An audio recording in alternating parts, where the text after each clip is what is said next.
রাজনৈতিক সংগঠন থেকে ধরে কিছু উপদেষ্টারাও আওয়ামী লীগকে পুনর্বাসন করার জন্য চেষ্টা করছে।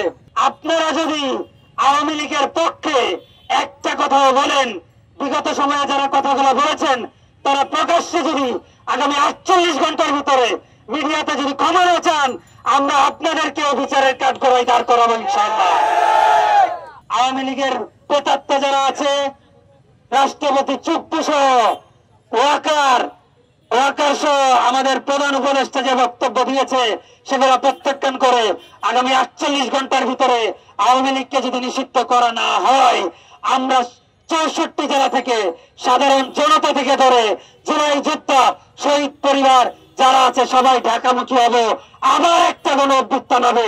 এই গণ অভ্যুত্থানে আওয়ামী লীগ তো নিষিদ্ধ হবেই, আওয়ামী লীগকে যারা সাপোর্ট করছে তাদেরকে আমরা নিষিদ্ধ করব, তাদেরকে বাংলার বুক থেকে নিশ্চিহ্ন করে দিব ইনশাআল্লাহ।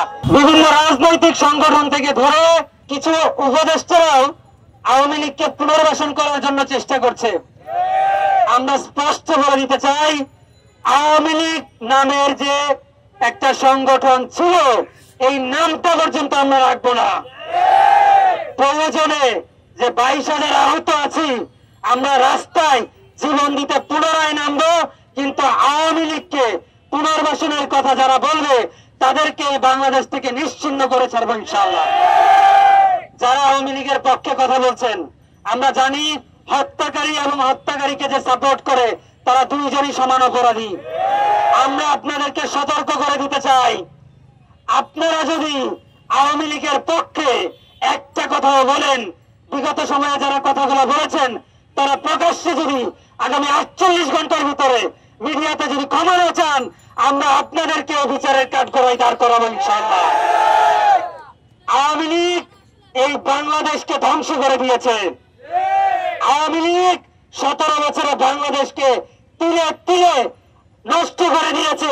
বিভিন্ন জায়গায় তাদের দূষকদেরকে বসিয়ে রেখেছে।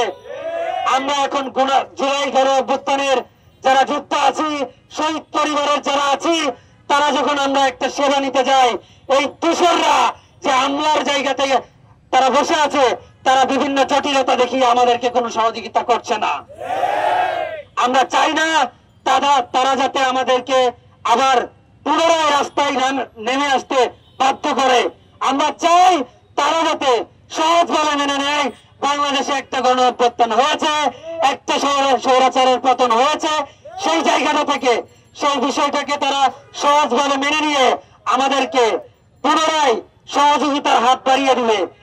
তারা যদি আবার স্বৈরাচারী মনোভাব নিয়ে আমাদেরকে হয়রানির চেষ্টা করে, আওয়ামী লীগকে পুনর্বাসনের চেষ্টা করে, আমরা একটা আমলাকেও রাখবো না যারা আওয়ামী লীগের প্রেতাত্মা হিসেবে, আওয়ামী লীগের দোষর হিসেবে তারা বিভিন্ন সরকারি দপ্তরগুলোতে দখল করে আছে।